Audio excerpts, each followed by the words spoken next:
This is your host, Rambunctious. And your co-host, Tayamu Denku. Pick apart the passion. Pick apart the passion. Pick the passion. Part the Passion Podcast. Today we have multi-time winning world champion battler.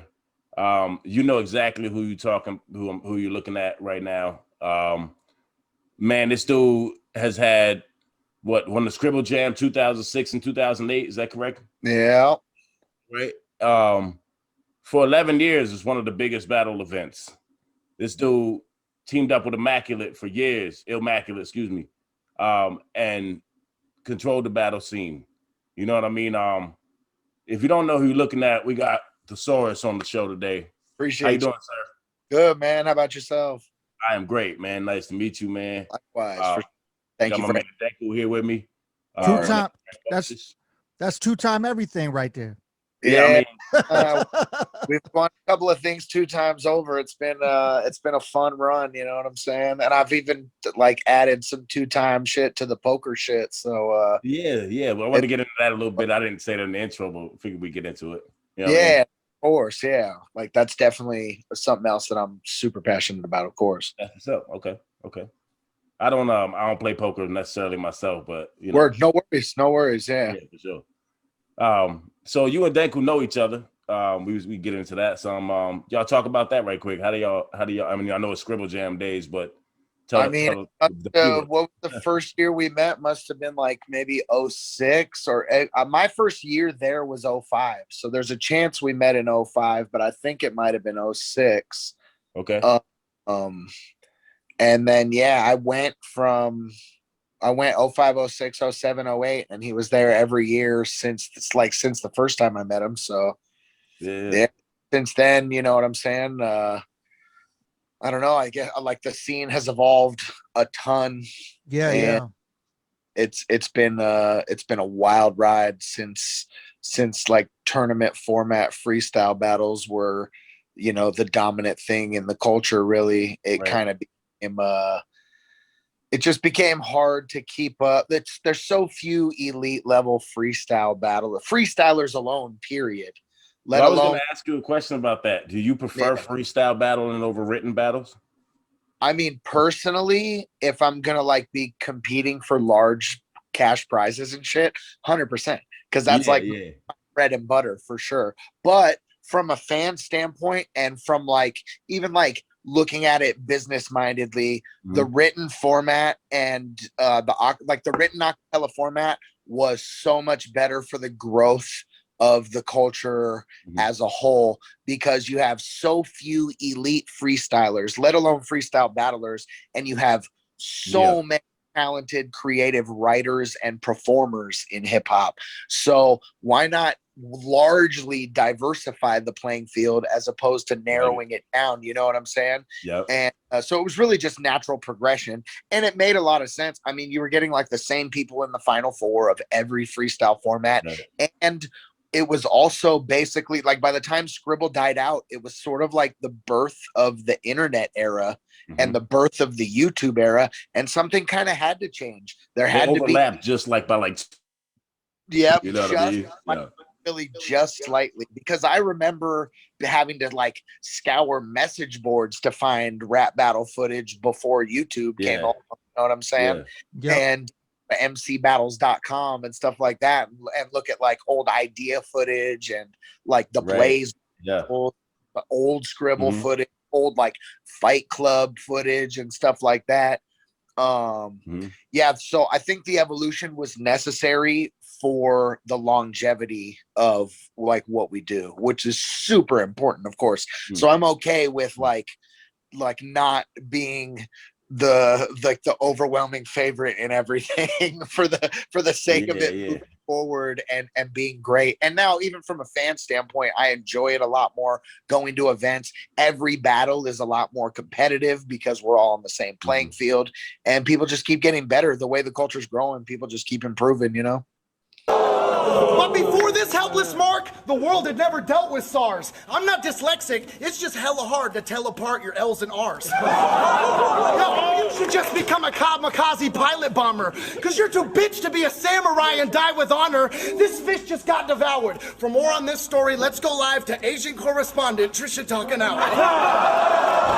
But enough of that for now. A bunch of cats say John here's a top-tier upperclassman, and I'm fucking asking how. Mosh and Knowledge both got jerked. You couldn't hold your own with Juice, so this is one time you should have used parole as an excuse. I've been winning majors. He's been taking Little League at bats. So why the fuck is Grind Time giving me a match with a storm when a real disaster didn't leave a scratch?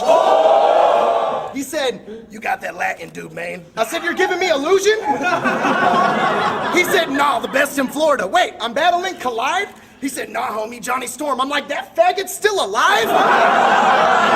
We both laughed. I could beat you if I say the wrong verses. It's ironic you became the Human Torch by accident, but you're a flamer on purpose. Now, I don't question the cats who set up the matches, but how did you get this to happen? There's several battlers in FL y'all could have selected instead of this has-been. Here's a list of every cat that's better at rapping. High Collide, Rugged Phrases, Mosh Medina, Farnham. Shit, even Jessica Rabbit's ahead of this faggot. No one gives a fuck about a show that you're rocking. Really, when's the last time y'all heard of anybody going storm watching? Yo, or type in Johnny Storm's name and start a Google search. You'll either find the Marvel Universe or the most garbage dude on Earth. Yo, you're pathetic and you're stupid. Go ahead and diss my music. I got more sales and fans, plus the evidence to prove it. This little bitch is somebody who wishes he could fuck with me, but I just executed you Dominican Republicly. So I'ma feed my hunger while I'm beating up this featherweight. If you want beef, then fuck it. I ain't eaten lunch since yesterday. If you watch WRC enough, you'd see this sucker getting saved. Spit some filler,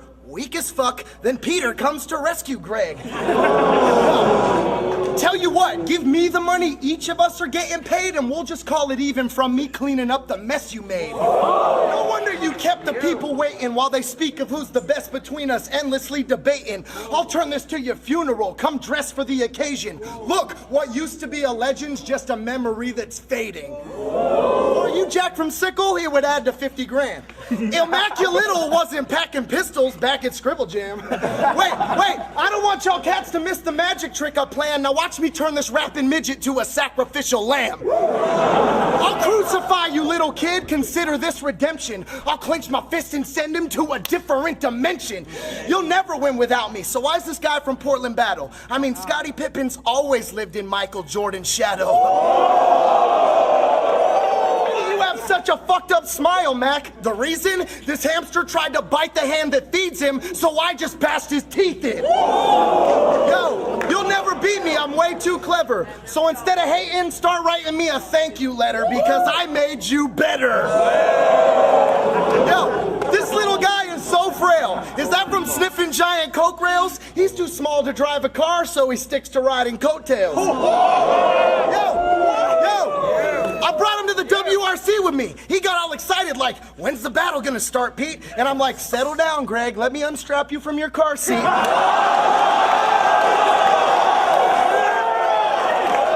You made Grind Time Northwest look like an awful decision, but you really got put in an ironic position by becoming the president of the smallest division. You and me are nothing alike, because I'm Geppetto, the dude to bring a puppet to life. You won't ever be a man or be ahead of me regardless. You were barely second best before your legacy was torn. Yo, fuck all the holding back. I'll start a domino effect that'll be knocking over Mac until his collarbone will snap. Just so y'all are told the facts, he's not as dope, he's soft and broke, and you wouldn't be shit without me. All I know is that. This motherfucker's in need of immediate help. I'll be prolific Scribble 06, Kid Twist 08, and made 15 G's for myself. WRC 07, 40 grand, and defeating Twist and Rich was the first step towards keeping the belt. You see, when it's mattered the most, your best MCs have been on the receiving end of a beating I've dealt, which brings us to today. It's crazy. History has a strange way of repeating itself. This bitch worse than Twisted. No. But don't act act like it's absurd, admit the nerdy kid deserved to win it. I don't give a fuck if you can rap 200 words per minute. Yo, and in this battle, you ain't scoring at all, though. I might as well have been born in Toronto, because you could call Thesaurus a combo of Brodor and Luongo. Okay, all right. Because that ain't half as strange as what he said to Lavish Language about a 9-incher in a guy's sphincter. Back to gayness. You see, the picture's very vivid of the life this fairy's living. He likes to wear affliction, you know, the type that barely fits him. Are you still battling right now? Is that a dumb question? Do I not know? Yeah. First battle of the year is going to be in New York in like a little under 3 weeks against a dude named City Towers on iBattle. And okay, where at New York? Is that a public event or is limited or? Be invite only. There's a reasonable chance I'll be able to get like a +1 for it or something. I would hope so, but it's on a league. So I'll be there, no problem. Word, yeah. No,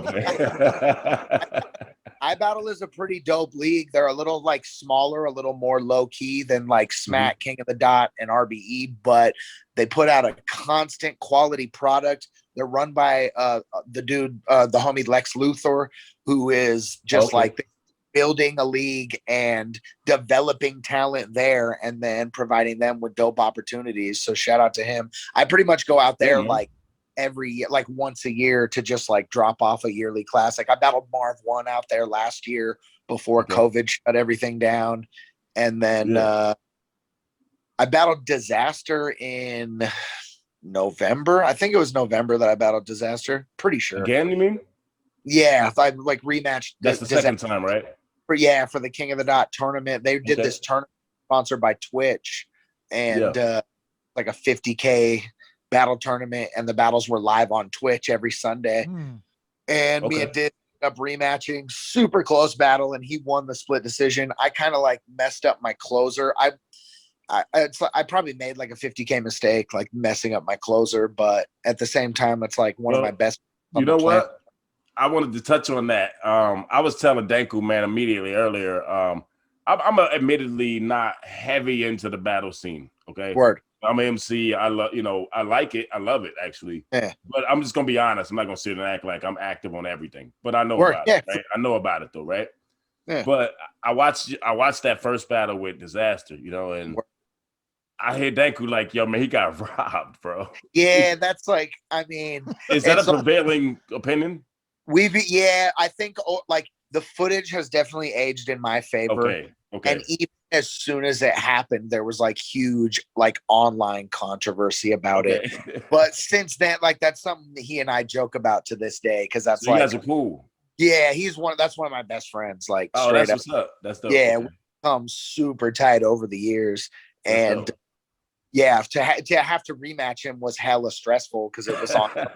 I can imagine, man. About it strategically, he's also like one of the craziest people in battle rap. So I have to think about it from that perspective, and then also from like, he's my boy. I'm not gonna say there's lines I'm not gonna cross, type of shit. You know what I'm saying? I'm not gonna did cross those in that first one. Yeah, I mean and that was back. That was like, I know. I'm just saying. It's like things have definitely shifted. Yeah, it's a beautiful thing that y'all cool now, man. It's more now about like creative content than it is about like personal jab type shit. You know what I'm saying? And yeah, we had an amazing battle in the rematch, and I just like kind of messed up my closer because I wrote it like 2 or 3 different ways, and then I just kind of fucked up the wording, which is frustrating. But these things happen. It ain't my first 50K mistake. I'll be all right. I play cards for a living. It'll be okay. You know what I'm saying? So one question I had was like, how do you get into battle rap? And obviously you're an MC, so you probably were MCing before that. I assume. Yeah, I was what's the moment? Like, give us that gem of a moment in your life where you were like, yo, I'm about to tear these motherfuckers apart. You know what I'm saying? Pick them apart. Freestyling in like high school. I think the first battle, I entered a couple of like low key battles, and like I did well in them, but I didn't take it extra seriously. And when you say you entered them, what do you mean? Like I battled at a club. I like, yeah, at clubs, low key stuff, $150 local battles and stuff like what that. age is this? I was probably 20, 21, something like that. And you had already been making music already then? Yeah, I'd already been like recording a little and actively freestyling. I was like a freestyle machine all throughout high school. Like once I hit my junior year of high school, I started freestyling. And then from there it was just like I was just like sort of a punchliney freestyler. Me and my friends would go to parties and we would like, it was like the entertainment's here type of shit, you know? Yeah. And I was just like super punchliney freestyler. And so the battling sort of made sense. Like it was a natural progression for me for sure. So I entered a couple of like local low key things and I did well in Monterey. Yeah. In like Santa Cruz and in San Francisco. And then one of my friends told me about a bigger event in Oakland called Tourette's Without Regrets. And it was like a monthly event that went on up there. So I went up there for my first time and it was hella different. It's like a really unique crowd. There's like a live poetry slam, a feature performer. It's a super Bay Area, like kind of artsy, liberal, diverse. But there was a freestyle battle tournament every month and the competition was really good. It was like some notable Bay Area dudes. So I end up my first time there, I made like the final four and I went up against their like resident champion. And he ended up, his name is Aruku Saki. And he was like he's a relatively known freestyler back in the day from the Bay Area. Shout out to Aruku Saki. He like without him, I would have gotten it like as serious about it as I did. So he ends up beating me in like the final four. He's their resident champion. So I'm just like, whatever. And the dude who ran the show, who's like I consider a really good friend to this day, Jamie DeWolf. He's like the guy who runs the entire show. He's like, yo, man, you're crazy. Like you need to come back here and perform again. He's like, yo, like, I know you live a couple hours away. So if you need gas money or whatever it takes, like, come through. I'm like, yeah, man, you know what I'm saying? I was just like, that's the fuel right there, literally. Yeah, 100%. So I go back like 2 months later and I end up running through like their previous like 5 champions. And then I battle the dude Aruku Saki in the finals and just smoke his boots and become house champion. And I ended up winning it like 10 straight months from there. And was pretty much just like, that's like where I established myself and kind of like, I think this is like something that I want to do like on a larger scale. I think there's more that can be made of this. You know what I'm saying? Is there actually footage of any of that? Anywhere? There's definitely footage of me battling Aruku Saki a couple different times. We've battled probably 6-7 times. I mean, this was back in an era where it was like the same 16 of us competing in everything, you know what I'm saying? Yeah. So it was like you'd have him, a dude named Infinite, me, Franco, who you know, Passwords, Ilmac eventually when he started coming down, Bo Rat, Lush eventually getting involved. So many just steady dudes in the Bay Area, Subverse, and so on. And so, you know what I'm saying? Just the list goes on. So I think what like helped us all get really good is our pool was consisted like our entire talent pool consisted of people who could like win a major on any given night type of shit. You know what I'm saying? So it kept us as sharp as we could be year round to where, you know, by the time I started showing up to Scribble Jam, it was kind of just like, oh, I've battled dudes tougher than this you know, for months at a time now, for years now. I know exactly what I'm doing, like what I'm here to do. You feel me? Sure. So at Scribble Jam, the first year you were there, was there anybody that you remember that stood out that you were like, oh man, like Justice?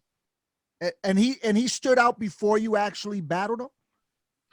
Yeah, because like right before the event started, Awkward's kind of put him on our radar because that's our boy, Awkward's from shout out to Awk from he's like an area freestyle battle legend too, you know what I'm saying?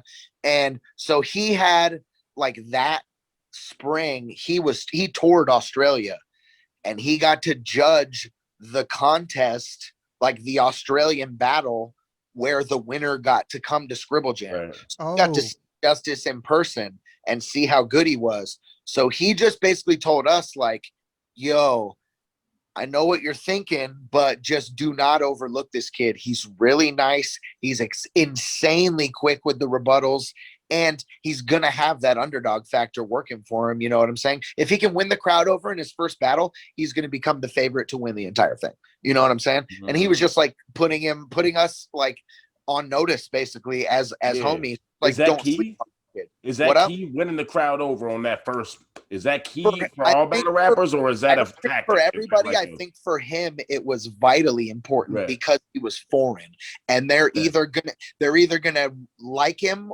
instantly, you know what I'm saying, and be like, what the fuck, or they're gonna be like, oh shit. And he's like, his first battle, he absolutely smoked the guy, and from then on, you know what I'm saying, it was just a matter of him basically just fucking navigating everything perfectly. He and I had an insane battle. I like really thought we were going to end up battling too. And it's weird how shit just kind of like falls into place like that. But him, and then of course, Ilmac had won the year before, and that's my boy. So to me, going into it, like as I was headed there, to me, Ilmac is the favorite. And then I was traveling there with Passwords and Bo Rat and No Can Do. So it's, I mean, like the front runners to win it are all on my radar already, and they're like my boys. And then the other like definite X factor was Iron Solomon, because I thought he had a really good chance of making it to the finals the year before, and he kind of got jerked. And I mean, shit, the way that he started off, like in Scribble 05, was insane. He like smoked Pass and No Can back to back, which is just some shit like West Coast battlers are like, you did what? Yeah. You did. So what's your approach then? Like you were saying that you know, what's your approach then on that then? You're not foreign, right? Like you're the guy who's known to everyone at some point, right? At this point, I mean, now I don't know what point that happened. Like how far in your career did that happen as a battle rapper? Let's say where you knew you were known. First question, I guess I should rephrase, but I didn't realize it, I guess, probably until that year when I went to Scribble, and then I know people I had a prelim battle to basically qualify to be there with Bo Rat, and people saw that going into it. Like artists that I looked up to and shit. It was like the first time, like when I met Pumpkinhead for the first time, RIP PH. But like he came up to me, he's like, yo man, like, so I'm hearing you're the favorite to win this thing. And I'm like, yeah, but you're Pumpkinhead. What's going on right now? You know what I'm saying? Right. I was tripping, bro. I'm like, who told you that? And Ilmac told me that, of course. You know what I'm saying? Ilmac's trying to fucking divert attention away from the fact that he won it before. So he's like, nah, y'all got to watch out for this fool. Fucking. That's funny. Yeah. Sure. It's I think, but when I got there, I think I kind of realized that more people more people were on notice than I anticipated. You know what I'm saying? So then what's your approach then, knowing that going into future battles? Like what's your approach when you know everybody's coming for you, right? I mean, so you have a different approach than the guy who's like, you know. I just gotta be me. I'm just strategic. I'm just I what is that strategy though? I've stayed true to self. Like, I mean, I'm always thinking 3 steps ahead. I'm always thinking about what they're going to say and how to turn that on its head to deflate it. And when I'm in a tournament, I'm looking at who's battling before me, who's battling after me. And then I have a 50-50 chance of battling the winner of either of those. So then it's all about, okay, how am I going to give myself an advantage against this person if it's them, or this person if it's them? And, sort of just telegraph your moves ahead. It's sort of like before I started playing poker for a living, I played pool a little bit, and it's sort of like a 9-ball player where you're thinking 3 shots ahead, and that's kind of what I was doing. Like I'm not thinking about the ball that's right in front of me. I'm thinking about how that's going to set up my next 3 shots, because that's where it's really going to matter. You know what I'm saying? Doesn't matter if you lose in the first round or if you lose in the semifinals. It's really the same thing. At least in that era, it was, because it was winner take all. You know what I'm saying? So it was always just about thinking, you know, a couple steps ahead of everyone else. So what's the first step to that? Like when you, I know I'm about to battle, let's say Immaculate, right? Or whoever, really, it doesn't matter who. what's the first step? Like you sit down and you say, okay, do you use beats? Do you know what I mean? Like, do you just? I don't like beats or anything like that. I don't know how a battle rapper does. I'm not a battle rapper, so yeah. I mean, it's just mostly like whatever their most obvious weaknesses are, and go with then those, right? 5 or 6 lines, and like what's the most creative spin that you can put on that without sounding like you're phoning it in, really. You know what repetitive or anything like that. Yeah. What's the way to make it original, really? It's fucking Mm-hmm. it's about using their strengths and weaknesses against them more than anything, and figuring out how they're going to attack, and then figuring out the best way to like counter that. Yeah. Sure, yeah. So which I know that seems like obvious questions. I just try to ask that to get. Oh no, you know what I'm saying. So let me ask, like, so from because I'm from the era where, I mean, like I never got into the acapella battles. Like I never got into that. I always was, when I was battling, I was always over beats, and like, because I like how to, to change your style over different beats and shit when you battle. Like that shit's fun to me. You know what I'm saying? Yeah, and it's like it was necessary back then to be able to do. Right. So there was different judgment on it. So you've done acapella battles now for so long. Yeah. Like do you do any battles like over beats anymore? Like what's the last time you did that? It's been forever since I have, but there's a league, there's like a written league called I can't believe I can't remember their name right now. I know it'll like come to me, but there's a league that is 100% over instrumentals, and like the battlers pick the beats that they write to specifically, and then they play those beats at the event. They have like the ear mic, you know what I'm saying? And oh wow. Yeah, it's really fucking dope. Hey, I could get down with that, actually. It's really dope. Like Enes did one that went viral. Bill Collector has one that went viral. Yeah. Cortez has one that went viral. It's fucking awesome. Huh. And God, I wish I could think of the name like off the top of my head, but for some reason I can't think of it. But yeah, it's really dope. And yeah, you pick 3 different beats and fucking write to them yourself, you know what I'm saying? So then it's really on you. It's fire. It's very fire. What do you say? What do you say to those people?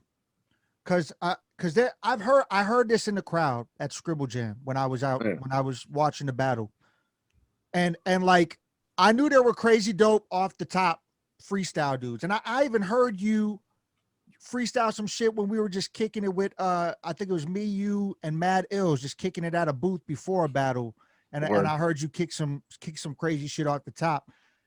But what do you say, or what's your reaction to those people that are like, that shit ain't off the top? I mean, thank you. Yes, that's what I'm talking about. You know, right there. It's not up to me to like, if someone doesn't want to be convinced, they're just not going to be convinced. And if I don't have a reason to like lie about it ever, you know what I'm saying? And there's days where I'm going to be like significantly sharper than others, and for sure. That's and how it works, right? Where it's people usually, like, people base things like that on such a limited sample size. And it's like, well, yeah, you heard me at like my absolute best. And yeah, that's what I'm capable of when I'm at my best. You know what I'm saying? Yeah. It's like, it's more complimentary than anything, because the people who know, right? You know, that like, just because you've never reached this level or heard anyone at this level doesn't mean it doesn't exist. It's right? Possible, exactly. Yeah. For real. There's always someone out there that's better than you. That's how I always looked at it. Like, you just because that keeps you hungry, man. You know, it really does. And it's just, you know, it's one of those things where some people don't want to be convinced. You have to sort of like, you almost have to like make it too obvious for people like that and be like, what do you want me to do? Do you want me to like go? Do you want me to do sports shit? So you dumb it down. Red, give them some Jordan shit. I want me to give you the simplest thing that I can do. Wait. I got to interrupt you because you said sports. Hold up. I got to interrupt you. You said a line.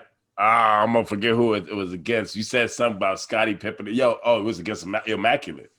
Word. I'm breaking down your passion now. Oh, that line though, when you was like, yo, because Scotty will always be second to Michael Jordan. at the timing in the battle of saying that line, you had to come back from some shit. You killed that shit on that one. I just wanted to say that. Yeah, that line, right? I was because it didn't need to be clever. It was just in terms of the relationship. Yeah, it was so clever, and I ain't trying to bring up old blood, but oh yeah, no worries. That's my guy. that too. was cold, man. I was like, okay, that was a great timing for a line like that.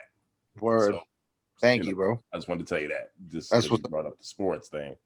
So Yeah. it's almost like you got to do that line for people to feel it. Is what you said. Just gotta fucking. Some people just won't be convinced unless it's right in front of their face. Yeah. There's trust me. There's plenty of other lines where I liked a lot too. Yeah, I mean, as far as freestyle goes, I mean, I've definitely dealt with that over time. I used to just do random freestyles over beats, and people be like, "What is like? Oh, he's just spitting a verse." I'm like, "No." So then, what I started doing on my tours is I usually end every show now with I'll go around the room. I'll get like 15, between 10 to 15 words or concepts from the entire crowd, and I'll go through. I'll do it a cappella so they make sure they hear it. And I'll go from one side of all the words through them, making lines, and then I'll reverse it, and then I'll end at the first word. Word. And and then they'll be like, "Oh, okay." It sucks that you can't just like in the era or in the idea of off top freestyle shit. It sucks that you can't just spit like a verse and people will think it's a freestyle unless you do something to prove it to them. Like that shit's, I don't know. Like for me, that's always been kind of whack. You know what I'm saying? Because I feel like I've always been. Yeah, you have to make it too obvious, and those people are like the people that are impressed by that don't realize how easy that is for us to do. You know what I'm saying? It's so easy to talk about like an outfit right in front of you or something. But the people are like, well, that's good. That proves that he's freestyling. Like, you know what I'm saying? But it doesn't prove they're freestyling well. Like, right. That's the difference. That's the difference. Right. It's like the dude who has a couple of those like viral freestyles on Venice Beach, Harry Mack. He has the commercial, I've heard of him. The Mazda commercial too and shit. And literally all the guy's doing, it's the easiest shit in the world. And I'm not saying he's a bad freestyler, but no, it's just he's doing the easiest thing in the world. Obvious. Right. And people are like, "Oh my God, he said I have shorts and a jacket on," and it's like, there's times when I notice that at parties or different places out, you guys know what I'm talking about. You come up as an MC, you notice that the guy with the punchline, obvious jokes gets the little praise, right? But then the dude doing some witty shit that has changed. I think it's changed. Yeah, but back then it was like harder for people to process back in the day. Yeah, exactly. And I think that's a big deal. But we've all noticed that in regular life and in big battles, and you know what I'm saying? Yeah, for sure. It's just where it goes. Yeah.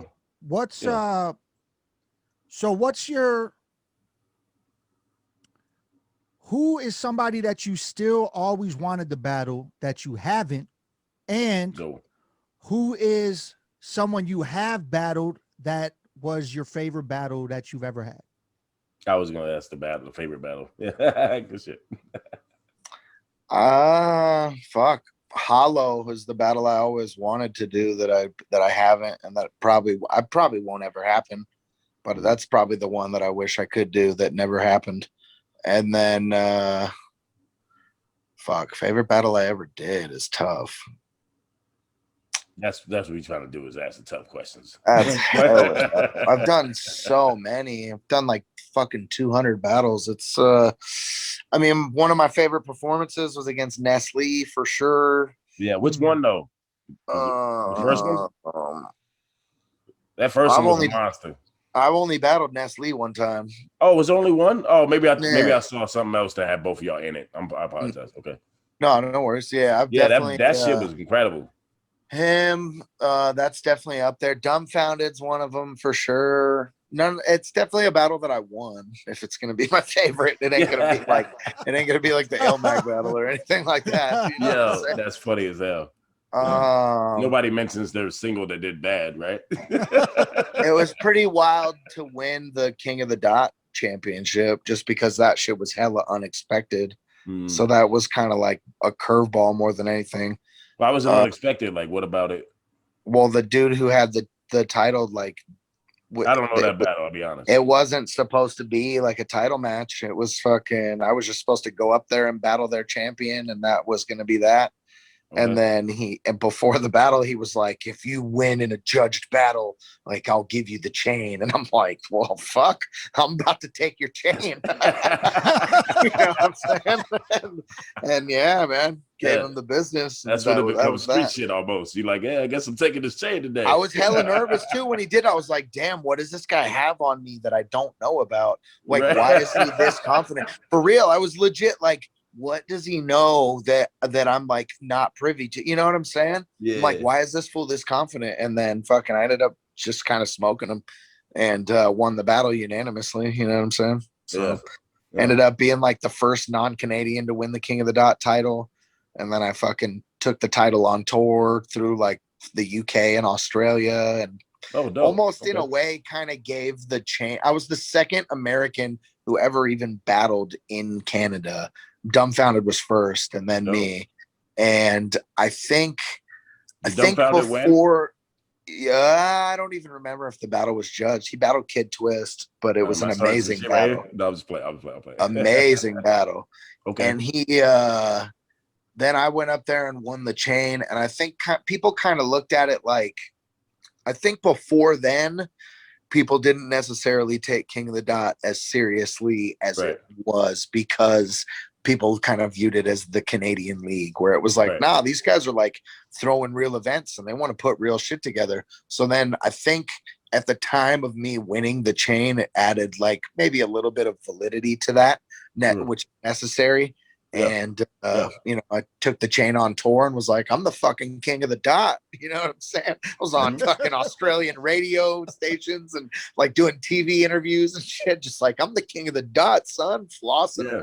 And I think it was a good thing for everybody all around. So that was, I mean, it's tough to narrow down to just like one favorite battle, to be honest. I've had like 200. Any of the big wins are going to stand out the most, though, you know. And winning Scribble the second time against No Can was pretty crazy.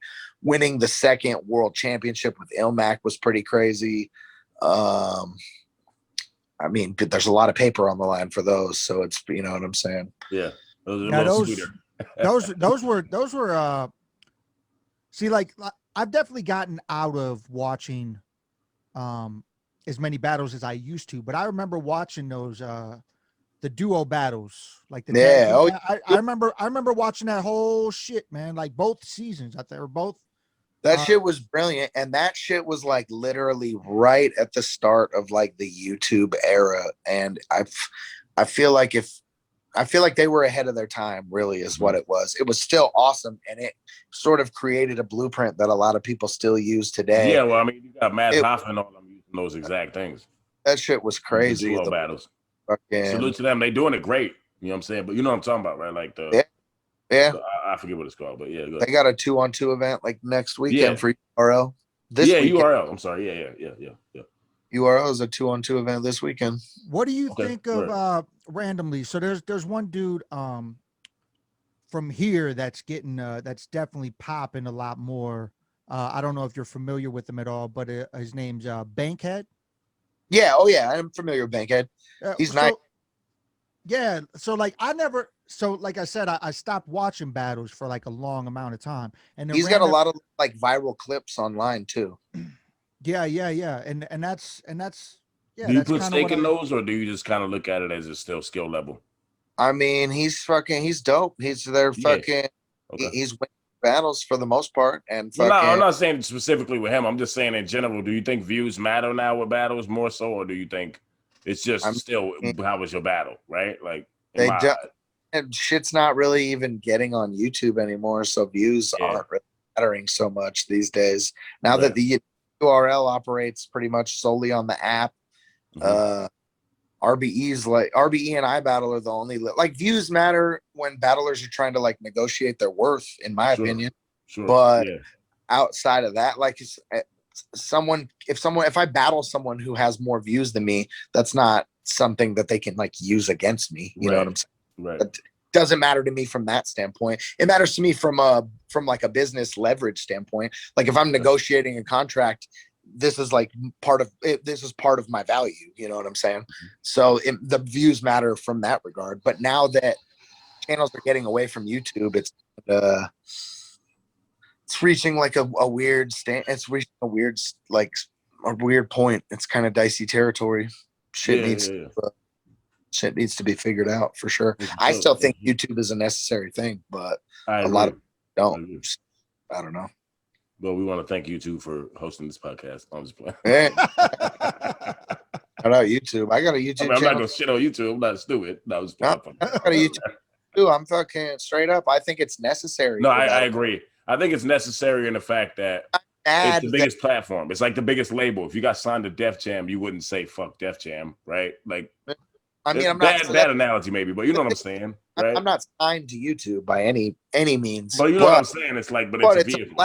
A free platform for art to help artists and leagues make money, and it should be utilized as like the tool that it is. It's a really necessary tool, and a lot of leagues are getting away from using it because YouTube is cutting down on like monetary shit, like AdSense and shit like that, which is whatever. But I mean, I still think it's partially necessary for people who operate on a system where their value is partially based on views. There's my two most recent battles for King of the Dot were in like September and November, and nobody's seen, or September and October, and nobody's seen them because they were only on Twitch and they haven't hit the King of the Dot YouTube yet. Like I battled Disaster. If me and Disaster's battle would have came out the week or like the month that it happened, it would have over 500,000 views right now. And I don't know how much the channel would have made off that, but I know that it would help me moving forward, being like, yeah, I have another recent 500,000 view battle. Like clearly I still bring some sort of value to the table. Exactly. Right.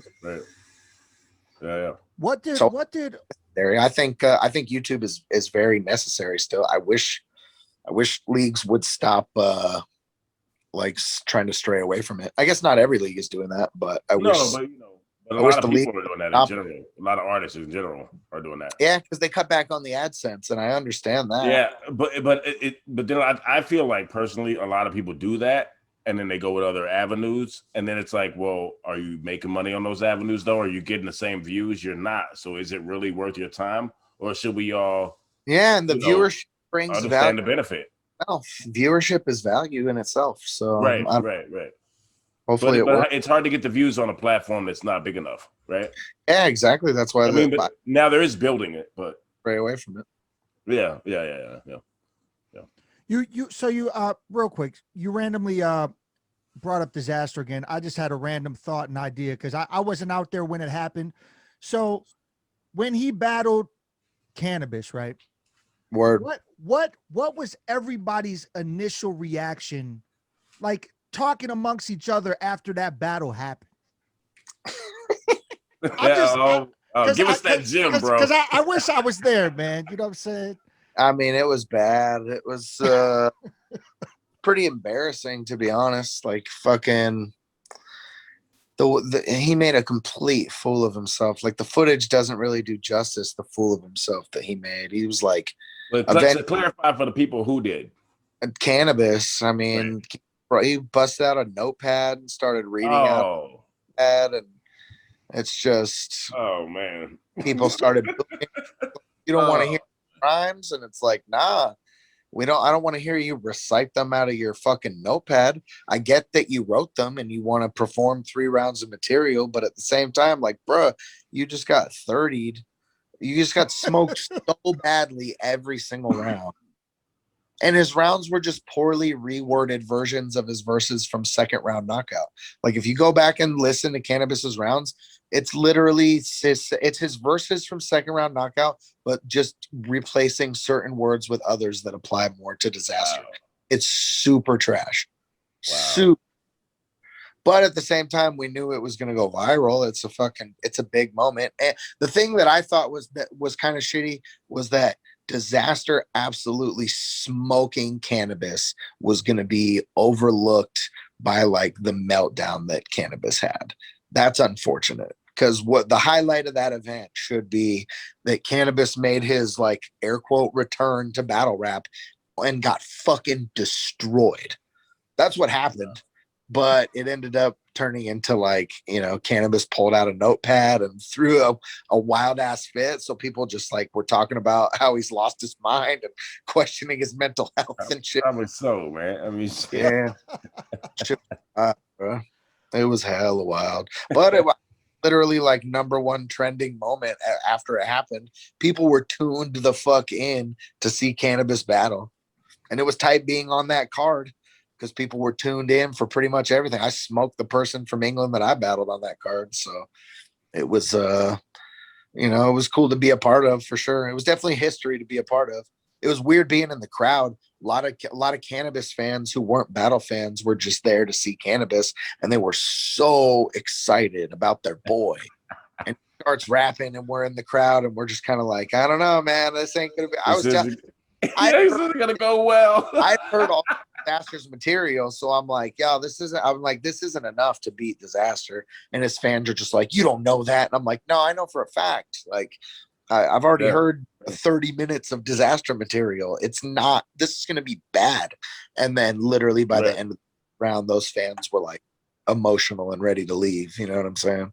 He couldn't even get through 2 rounds. Like, it was an embarrassment to hip hop.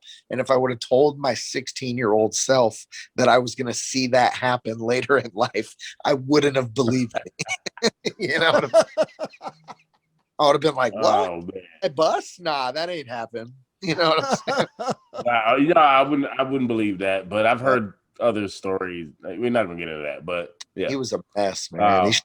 He showed up in a sling. He had his arm in a sling when he showed up. Oh, wow. Right. Did you tell a story about how that happened or no? I have no fucking idea. Nobody knows? Yeah, I mean, he's got a sling on his arm. Sure has a story about it, I told Diz, bro, Diz, as soon as I seen him, I'm like, this fool is wearing a sling. And Diz was like, tell me exactly what it looks like. Like a crazy, bro. Oh, shit was amazing. Yeah. I mean, the event was it was historical for sure. It's definitely a historic battle event. Amazing daylight performance, an amazing DNA battle. It was full of some really good battles. Bender had an incredible performance, RIP. So the day was full of dope shit. And looking back, it's definitely like something to smile at. At the time, it was kind of hard to smile about it because I knew how stressed out my homies who put together the event were. So it's hard to like, I couldn't just like sit there and laugh and be like, yo, what a shit show Cannabis was. You know what I'm saying? Because these fools put up some bread to make it all possible. You know what I'm saying? I kind of had to just be like, damn, like, where do we go? Right. Yeah, but I mean, fortunately, everyone was talking about it, which made it, it kind of softened the blow. You didn't have to say anything, right? Yeah. Yeah. So, question, I know this is going to be a weird one. I already know. What's the worst battle? Like the worst one where you showed up, you was like, oh, this was bad. And you knew, like, inside yourself, every artist know inside yourself, when you messed, you had a bad day. And I know, I don't want to end on that or anything. I'm just saying, I'm just curious. Does that happen? I guess too. You're like, nah, all my shit was fire, dude. No, I was playing. Had so few like off days. It's kind of tough. I'm pretty consistent. Well, I mean, it could have been the first one early on. Anything? No. Oh no, I was like I was too happy to be involved, and I just wanted shit. Yeah. There's like it's tough because I don't really ever like phone it in. Even when I write last minute, that's just kind of like part of my process. Mm-hmm. I mean, I guess there's been once or twice where I've fucked up in a battle, maybe against Charlie Clips. I probably should have taken that more seriously just because of how big the opponent was. But I don't know. I don't really have a lot of like shit that I don't consider highlights. You know, man, I've never been like dog walked out the building. I've never just like smoked me 3 rounds to none or anything like that. I get it. Where I go, I try to make it pretty. Anywhere that brings me to perform and pays me to put on a show, I would like to establish a performance that'll justify bringing me back. So I'm never really trying to slack or phone it in. And you've always got like, there's always going to be at least one person there who's never seen me live before. And I want to make sure that they want to see me live again. You know what I'm saying? Performer quote right there, man. I don't want it to be like the only time someone wants to see me work, you know? It sucks setting a precedent like that. There's probably been 1 or 2 performances that I dislike, you know, but I mean, like I said, I've had so many fucking battles. It's just, you know, there's nothing. Is it over to it's over 200 probably? Is it like 160 on YouTube alone? And then there's probably at least another 200 that nobody's even seen from like the freestyle era. Because there was a time where not everybody was filming shit. You know what I'm saying? We all know that era. Yeah. Like I said, I won 10 straight months at this monthly tournament in Oakland. And to win that, it was like a 32-man tourney every week. So to win that, that's 5 battles each time. Times 10, that's 50 battles, of which maybe 10 are online.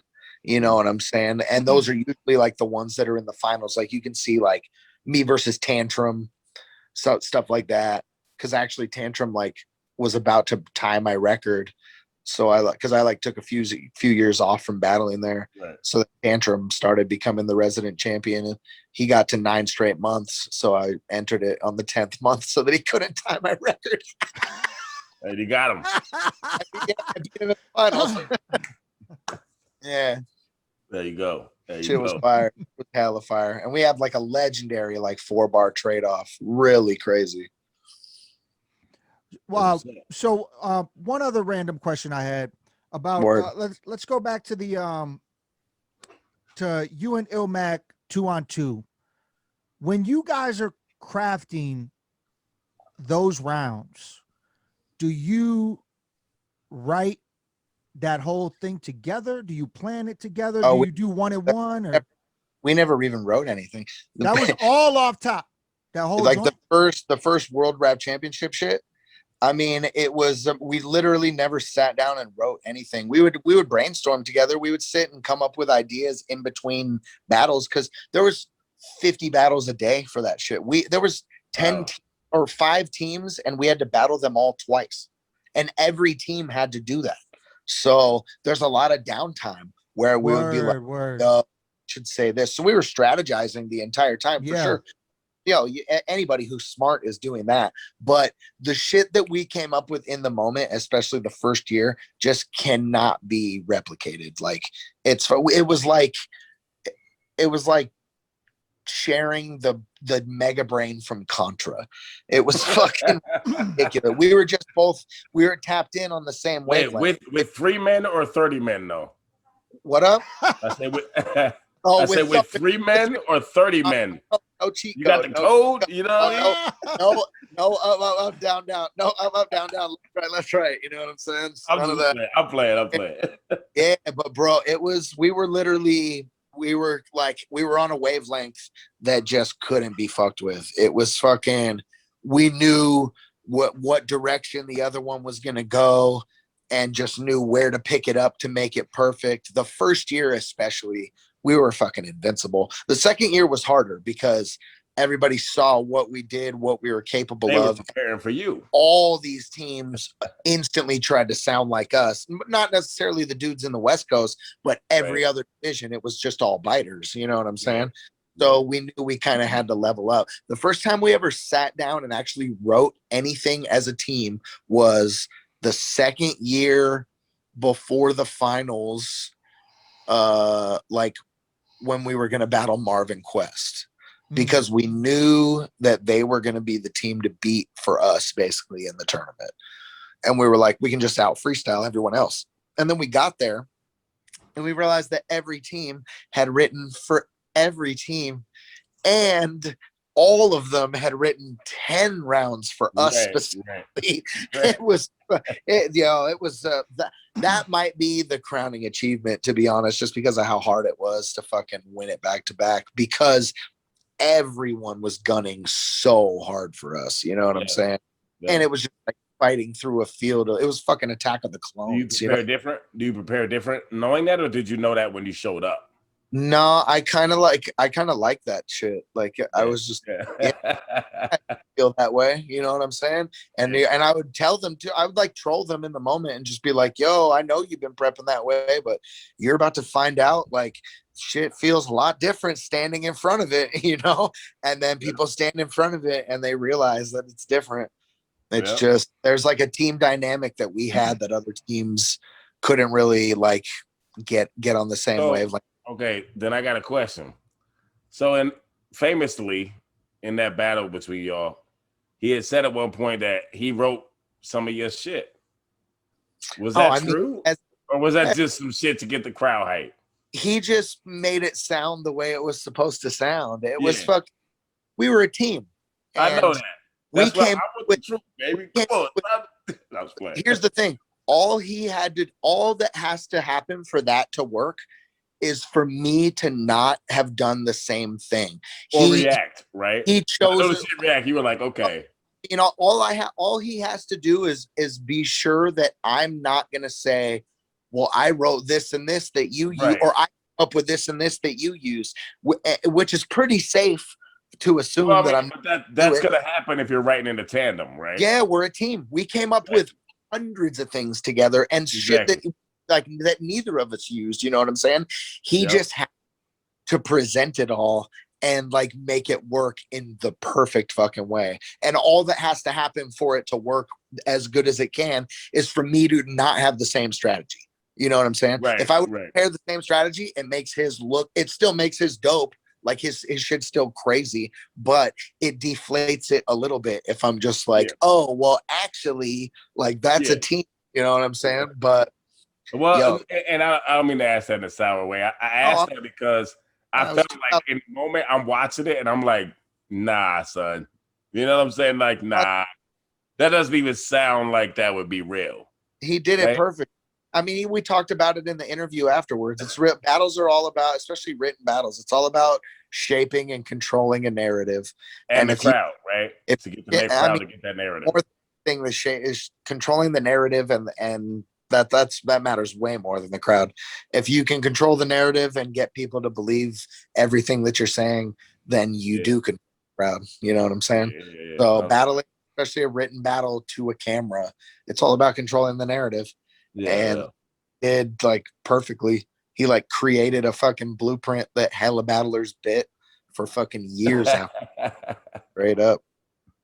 What's up? Man, it's good that y'all friends still. I think that's dope that y'all can. My homie, yeah. Y'all said some shit, man, to each other. That's family. Yeah, I mean, but y'all said some shit to each other to where I might call my dude up like, "Hey, man, we got to talk for real." Like, for the beast, we know what we signed up for. You know what I'm saying? I know. Yeah, I know. I'm just playing. We've made enough money together to where it's not. You know, we know what there is. That shit means everything. Right? Battle, we were like the first people in grind time to like get paid like a reasonable amount just for showing up and battling. And then they were like, if you make it a judged battle, like we can pay you guys more. And then we were like, well, we're still going to split the bread because that's what a team do. Yeah. So we ended, it worked out perfect. That's what's up, man. Yeah, man. Hearing the whole breakdown of the 2-on-2, that shit makes that shit so much more impressive. Like to me, even like it was insane. Like especially the first year, just showing up in New York, we didn't know a single soul. You know what I'm saying? We knew Matt Ills and Parable. Yeah. I mean, it's not like we were definitely like the outsiders on the card, and then we had to be the first battle of the day and basically set the tone. and fucking just like destroyed the first people that we battled. And people were like, wait, what? What did we sign up for? Yeah, it's it's crazy. It's crazy. When you think about some of the people that were in those 2-on-2 battles, one that comes to mind randomly is like Jaren Benton. Did you know that he was gonna randomly Just become blow a up. big artist? Like, And same with Dumbfounded. Dumbfounded's like a legitimate star. And you know what I'm saying? He popped up in the '07 WRCs. He's fucking absolutely crushing shit right now. Shout out to both of those guys. They're killing it, bro. I mean, to a degree, I don't know if I would have ever been able to specifically guess who would have that happen. You know what I'm saying? yeah, But you have to assume, especially once grind time started popping up in multiple divisions and things like that, you have to assume that like some legitimate talent is going to emerge from such a deep pool and like move on to like a bigger picture, whatever it may be. You know what I'm saying? And those guys, like, it's crazy that those guys happen to fucking just blow up the way they did. It's pretty impressive. You know what I'm saying? Even Ines had a really successful career after like the making the band shit too, which is like those guys. And he's like back and actively battling again now, which is pretty fire. It's I think now more than ever you're gonna start to see it sort of like breed more stars. You know, it's gonna start to we're starting to see like more larger than life talent, more talent that belongs on like a larger scale than just what battle rap can maybe offer them, you know? yeah. Sure.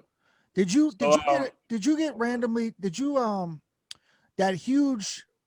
Even though it was pretty corny, but I mean there was not that many great people in it, but like that big ass what was it, like a HBO Showtime special? Hollow the Don was in it.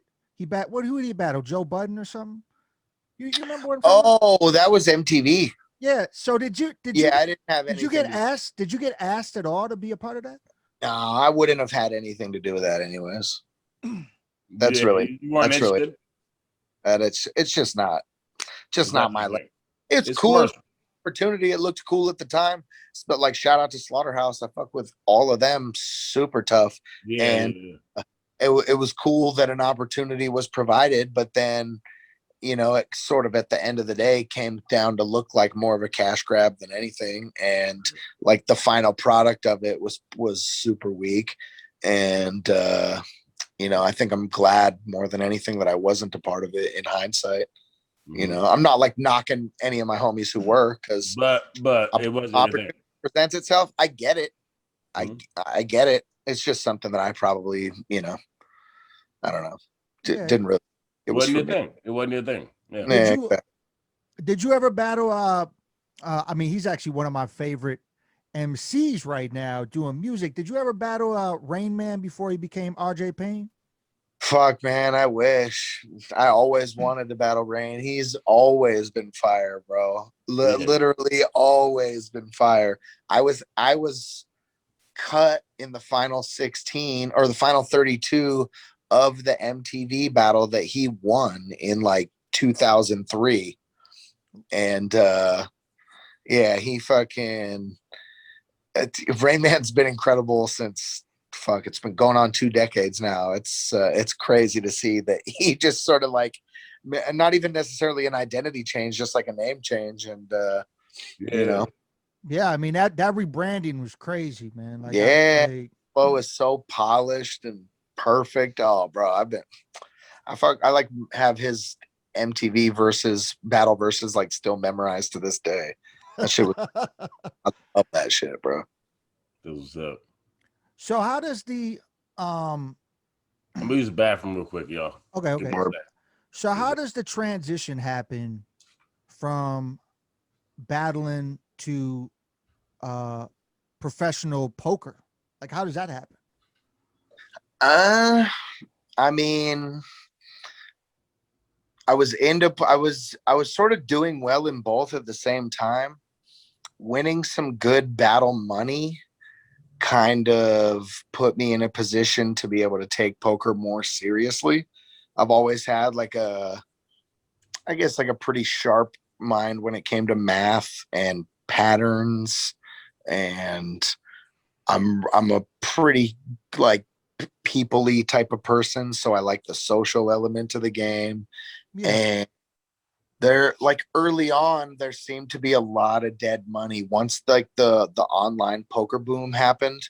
There, like I think around 2001, 2002, whatever year Chris Moneymaker won the World Series of Poker, there was just a huge boom going on where people were just like treating it like a slot machine basically, without understanding that there was actual like strategy involved.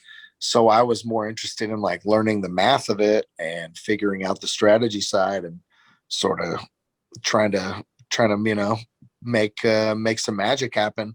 I started just playing cash games in like my local casino with my old roommate, like back when I lived in Cali, a couple of my good friends, and we basically like came up learning the game together and playing together, and then started playing in a couple of tournaments here and there.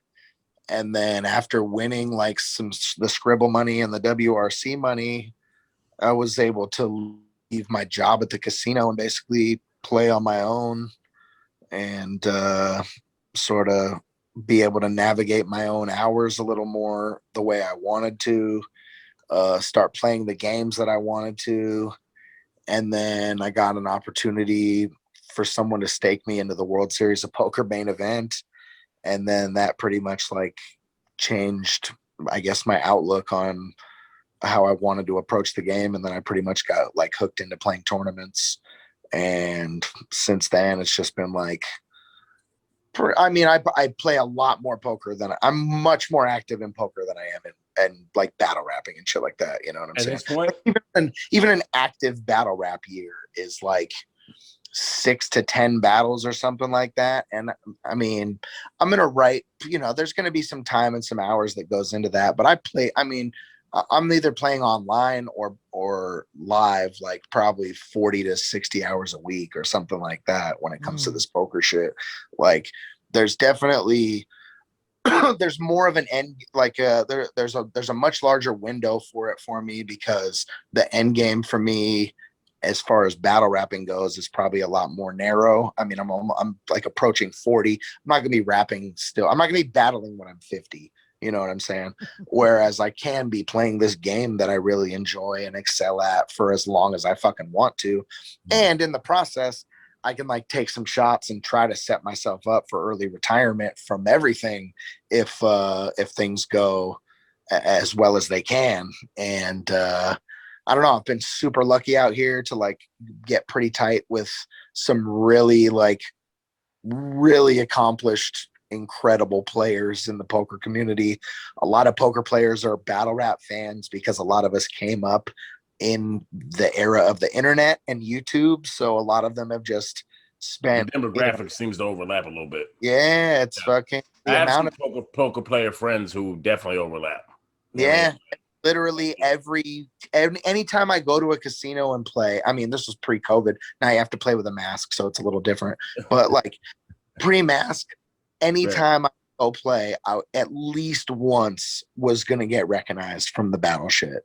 Like, and then you start to like develop a rapport with people, become friends with people. You find out people higher and higher up the ladder are fans of battle rap and shit, which like led to more and more opportunities that I was able to get, like either getting staked into big events or getting like so they facilitated each other in a sense. Yeah, it's fucking insane. Like that's crazy, man. Somehow it all fell into place in this like weird sort of balance. Yeah. And I mean, I take the poker shit like significantly more serious than the battle rap stuff at the 40, moment. 60 hours a week is a serious commitment. That's we should be talking about that passion. Yeah, I mean, play online, it's easy to just sit at home and play online all day if I to do so. And then I have a friend who plays constantly, very young. I'm not gonna get into the specifics. And then I have friends who are older than me, who are been to Vegas and all that with the world championships. World Series, excuse me. And it's crazy to me that you say that facilitates your battling career and your hip hop shit. That's amazing to me.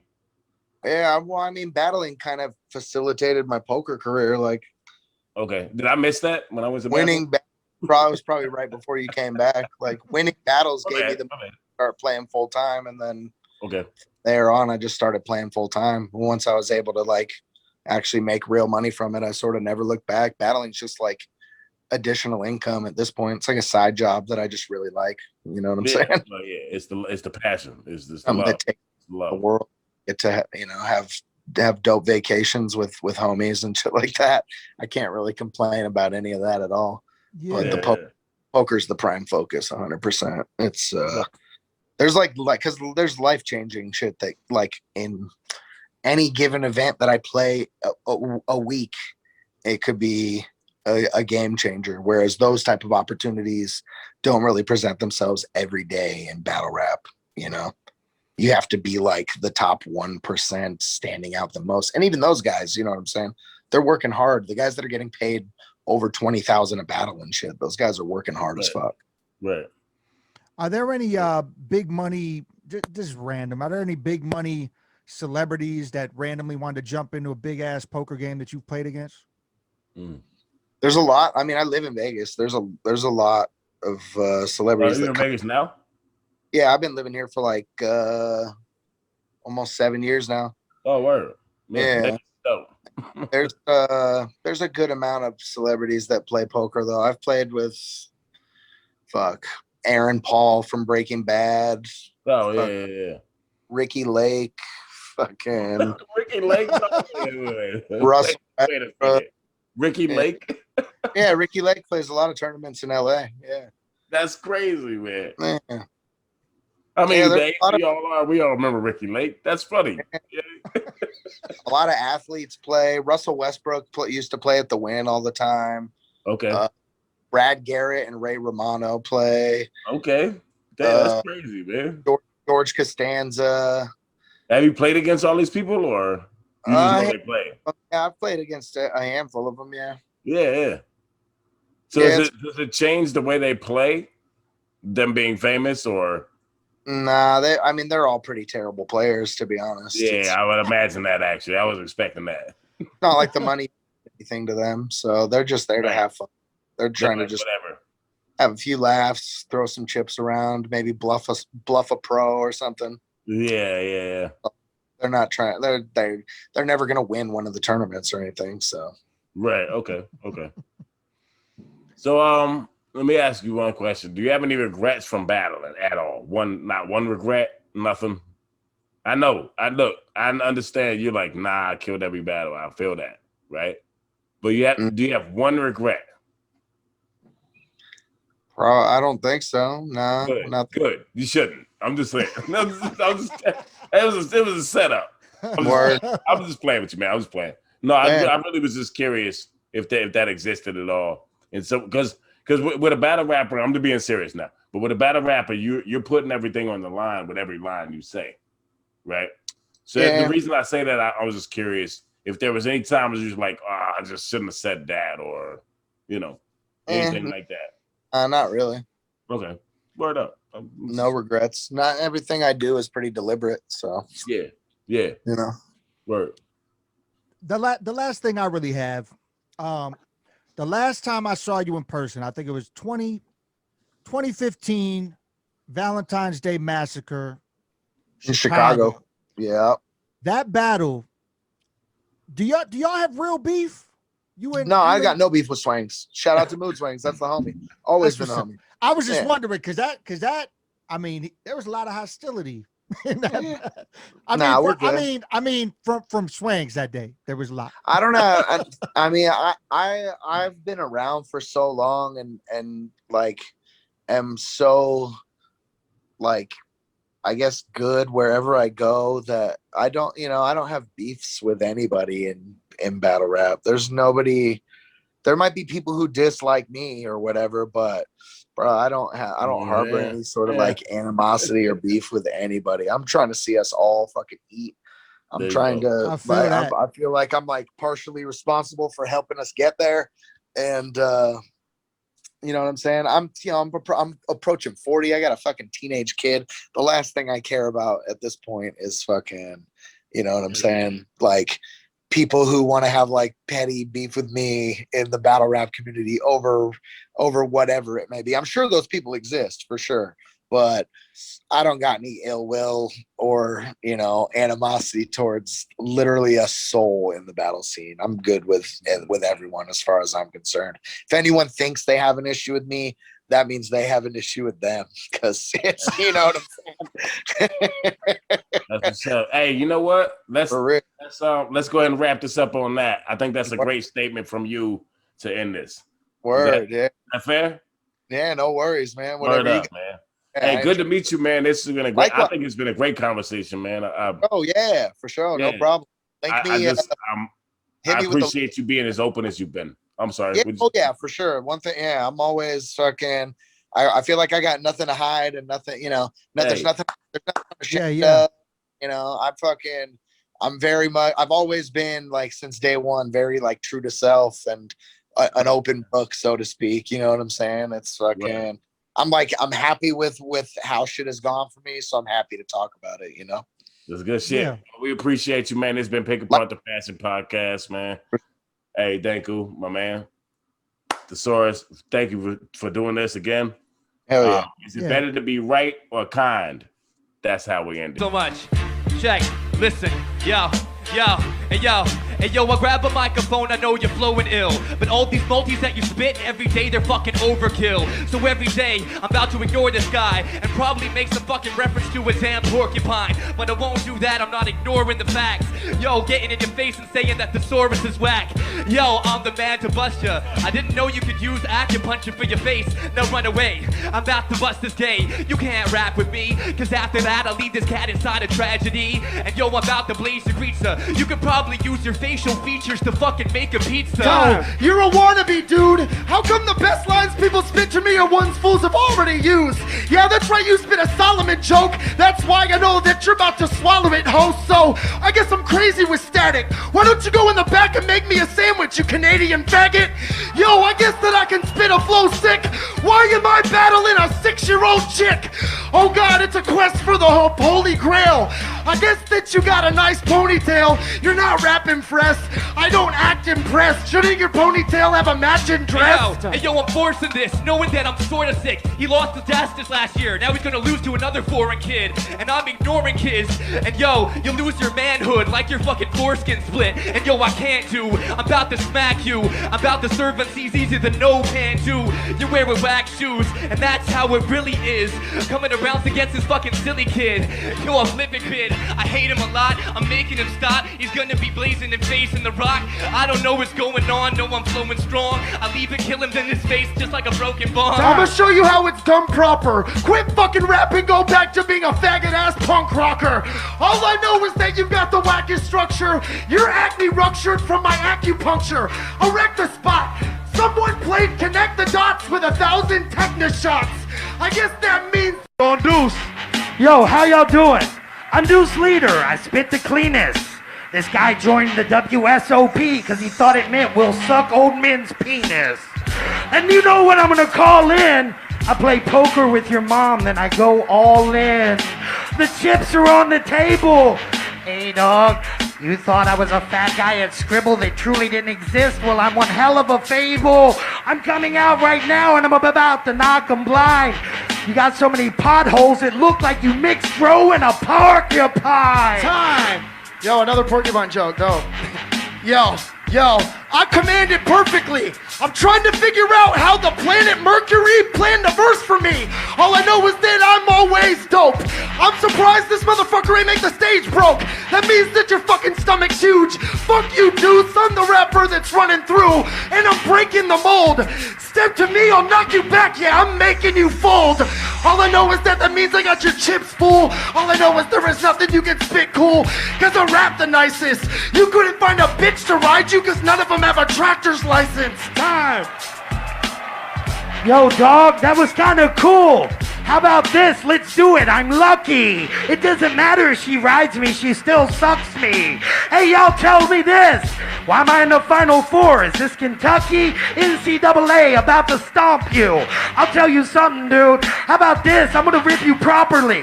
The reason I don't go to your state is if I stepped in it, Nevada would become beachfront property. I'm the fattest here, and you just got kicked out of here. Hey, everybody. Y'all give it up. It's a wax slug from atmosphere. Time. Oh, I'm ripping it dope. You're only in this round because you got the loser sympathy vote. Oh God, you're screaming Mayday here because this fat ass has lost for 8 straight years. Oh God, you've never made it through the first round. Now I'm coming through so I can beat this jerk down. You need to stop whooping. You're so fat even when I'm not looking. I see John Goodman.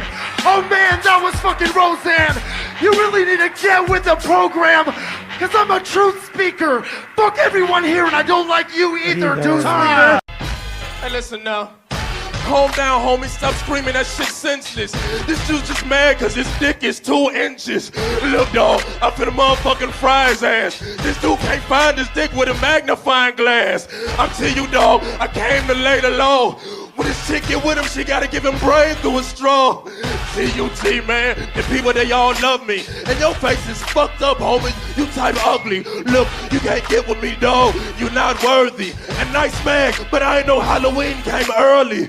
Look, ain't no way you can get with me, dude. I'm hitting you true. I riddle you through. I'm ripping your groove. Yo, trying to step, you got lucky to win. I don't know why I'm up on stage fucking with him, but it's about to be a quick supper. Look, it's the twin brother of Chris Tucker as a dick sucker. Oh man, I guess that is just his mother. You try to step to me though, you spit gutter. Yo, I'm fucking charging it 4. I'm the only white guy with a dick larger than yours. That is why I know that I'm about to ruin pals. You got the fucking faker style than Juvenile. You just got ruined, pal. It looks like someone moved their bowels across your unibrow. Dog, your shit scarred. This dude a retard. He only thought his dick was bigger because my shit wasn't hard. Dog, you talking about white boy? I don't care.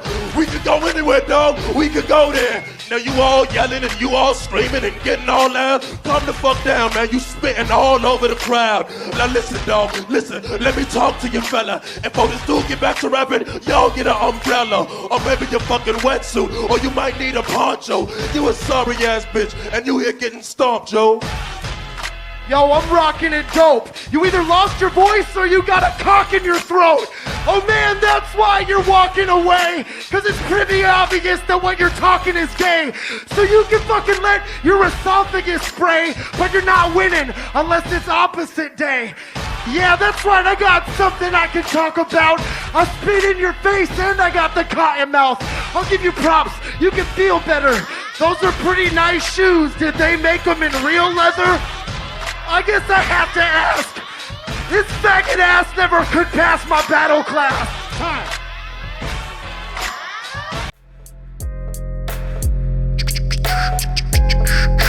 Pick apart the passion. Pick apart the passion. Pick the passion. Pick the passion. Pick apart the passion. Pick apart the passion. Passion. Passion. Pick apart the